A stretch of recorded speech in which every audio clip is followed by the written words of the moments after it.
Man, Black Mirror is good. Or was good. Season 1 and 2 at least. It really nailed this core idea that I think the best sci-fi stories also nail.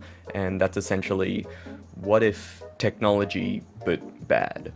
You know, in the West we have this understanding of science and technology as this unstoppable good, that the more developments in technology there are, the more improved humanity will be. And in many ways, yeah, that's true. Like, I probably wouldn't be alive if it weren't for modern medicine, but that doesn't mean science hasn't also been a part of the general shittiness humanity tends to take part in. And that's what was cool about Black Mirror. It told stories that revolved around an interesting and somewhat believable and questionable piece of technology. That was, at least until season 4, where we got, hey man, wouldn't it be fucked up if mums could just block out all scary stuff and severely developmentally scar their child? Who greenlit this? Who thought this was okay? Then we've got, like, Black Museum over here going, well, you watch Black Mirror, and, Black Mirror has violence. So that means you like violence, and that's messed up. So, where does Bandersnatch lie? Is it up here with the big boys? Or is it down here with Black Museum? I think I'd put Bandersnatch maybe around here. No, around here. Because, like, it has some pretty neat ideas, but they never properly work with them. So, for this chat, I don't really want to make a Felix Destroys movie with facts and logic, but more of a Felix Destroys movie by explaining how he thinks movie raises some pretty interesting ideas, but is ultimately disappointed by how little they were explored, with facts and logic. Keep in mind, I recommend you play through at least one of the story branches before you watch this video, because I'm going to spoil a lot of it. So, pause, watch the thing, get a drink, come back, and let's go.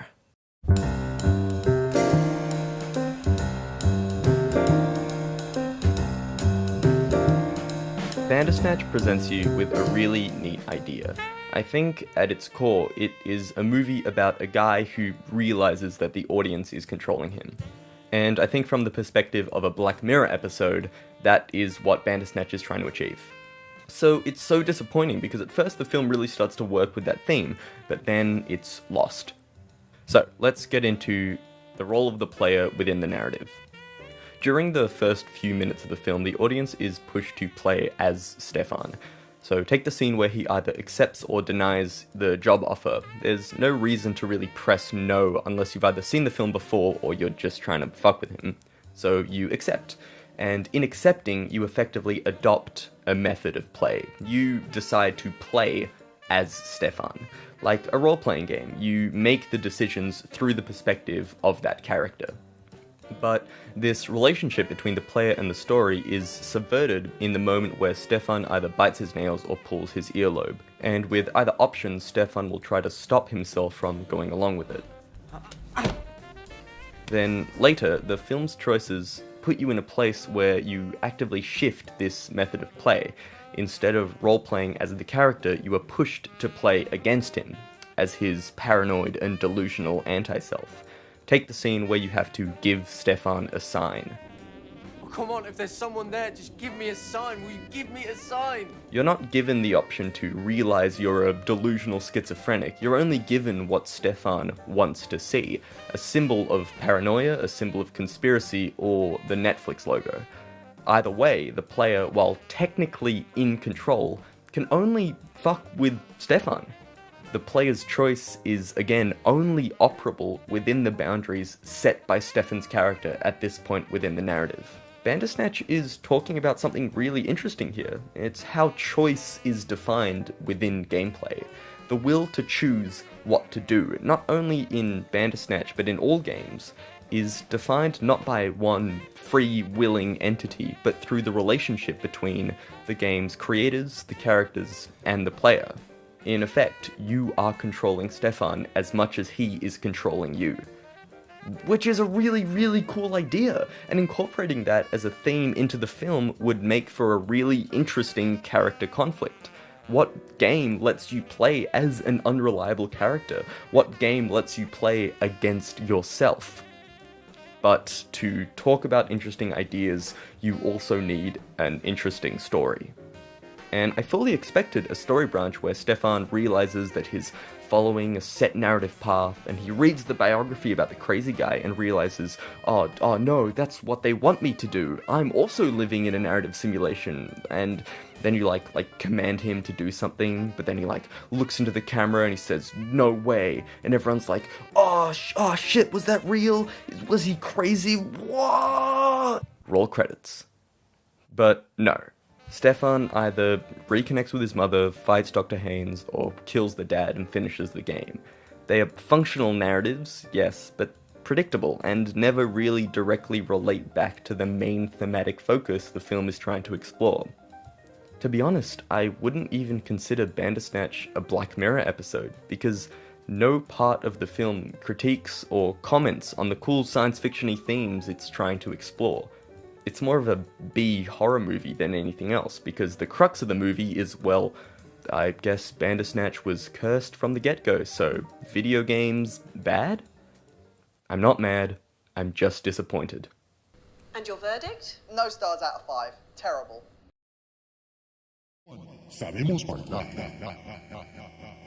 So, I watched this film about 3 times with a few different people, and each time we got to the end where Stefan always snaps, gets caught, and the game is released. And once we finally got to the ending with the best review, everyone was still left unsatisfied. There's this tension where everyone looked around the room and going is that it? And I think this tension can be understood as a sort of dissonance between the narrative of Bandersnatch and its gameplay. Very rarely in this movie do the game aspects work in cohesion with the story. It's a sort of ludo-narrative dissonance. Yeah. So the question is, what type of game does Bandersnatch want to be? And I really don't know, because I think Bandersnatch doesn't know. After Stefan accepts the job offer, the CEO super quickly mutters, Okay, so the first thing we need to do is streamline the project a little. We can't fit a breeze block of a book into 48K. and then Colin comes over sorry mate. Sorry, mate. Wrong path. After playing this moment, it actually took me a while to realize that that was the wrong option. But also, I'm dumb. But the bigger problem here is that Bandersnatch is a losable game in the first place. But to understand that, first we've got to talk about Colin. It's all code. If you listen closely, you can hear the numbers. So Colin is really cool and super hot, and he smokes rollies, and he knows all these cool writers, but he kind of ends up just being this manic pixie dream girl in guy form. The movie sets him up as someone amicable, maybe he knows what's going on. It was ahead of its time, in as much as time exists. But if not, he is a cool guy, and he plays video games, so with your role-playing hat on, you decide Stefan should follow him. But once you start hanging out, there's never really that moment where he shows a more sympathetic side, and they actually bond, like characters do in stories. Instead, he offers Stefan acid, and if you refuse, he spikes him anyway. This guy's never gotten high, and you're giving him acid. Oh. Do you know what PAC stands for? PAC. Program and Control. He's Program and Control Man. People think it's a happy game. It's not a happy game. It's a fucking nightmare world. And the worst thing is, it's real and we live in it. So you get to the balcony, and Colin's like, we're gonna jump. One of us is gonna do it. It's you or me, kid. Colin's done enough acid to figure out that free will does exist within infinite timelines, and maybe Stefan can even exploit this fact. So he's just like, hey man, it doesn't matter. Either of us can jump and just start again. It'll be fine. But no, Colin, you're wrong. Because if you decide to let Stefan jump, you lose. Bandersnatch gets a bad review, and you're just left there thinking, okay. You are forced to let Colin jump in order to finish the game properly. This moment can only be read as the requirements of gameplay coming in and stopping the story dead in its tracks. The game is structured to require rules, even though the whole point of this scene is to push Stefan to break these rules and to work outside of the set timeline. The game needs you to keep trucking towards the finish line. But maybe I'm being unfair. Maybe this scene is just setting up something to happen later in the movie. Let's find out. So, Colin dies and Stefan wakes up in the car, and you realize that with Colin's help, Stefan is, becoming conscious of his reality.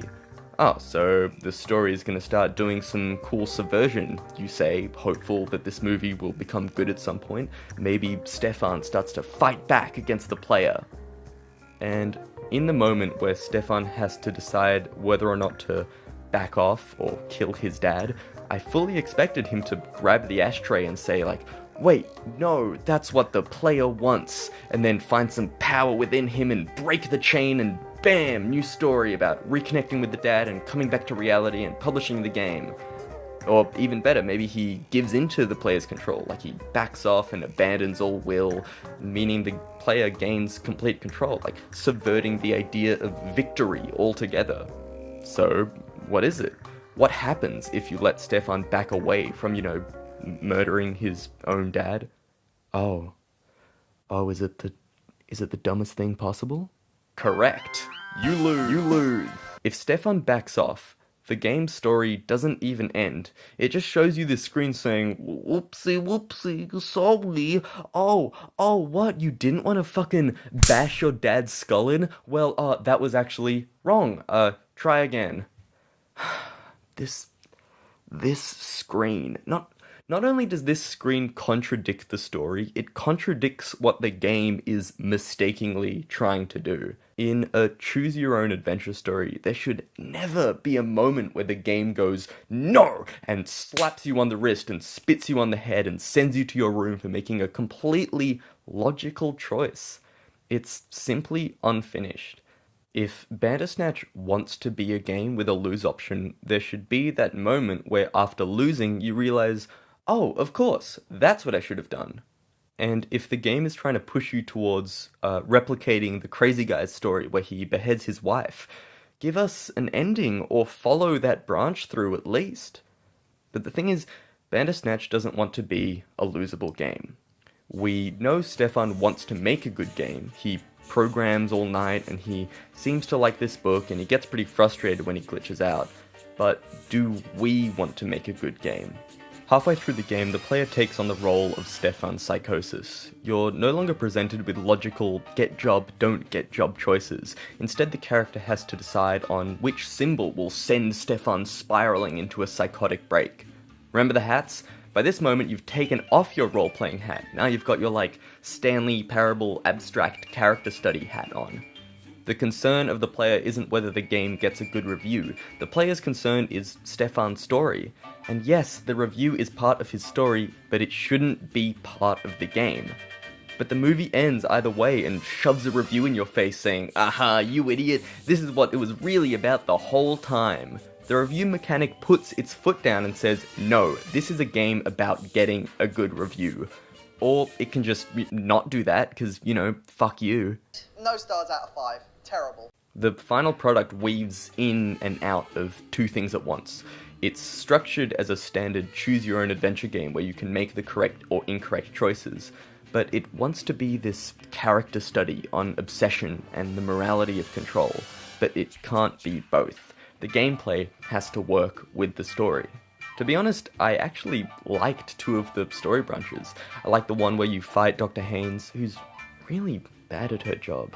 Like what therapist would push their patient into discussing a troubling issue to the point they're uncomfortable? A therapist explains coping mechanisms to help process and deal with traumatic memories, but instead her course of action is saying, you were 5 years old, and you couldn't have known. You idiot, it doesn't even make any sense. Fuck's wrong with you in the head? So yeah, it's fun to beat the shit out of her. It's goofy and weird, and I like that. The other alright branch is where you go through the mirror and reconnect with your mum. The only problem with that branch is the shitty story, but at least the themes of the gameplay actually work with the story. So, how do you fix it? You change the game, or you change the story. That's it. If you change the game, you can go the Telltale route, Minecraft story mode style, and strip control from the player to cut more endings and free up opportunity for more character-oriented gameplay, where the player keeps their role-playing hat glued on their head and makes the decisions solely through the perspective of their character. with the tighter narrative, you could also afford to make it episodic, allowing for fuller character and story development. Or you can go the Stanley Parable way, where you keep the cool narrative but abstract the world and maintain the same level of gameplay control. This way, yes, you can keep multiple branching boy goes crazy narratives, but you get to focus on more of that meta commentary Black Mirror used to be good at.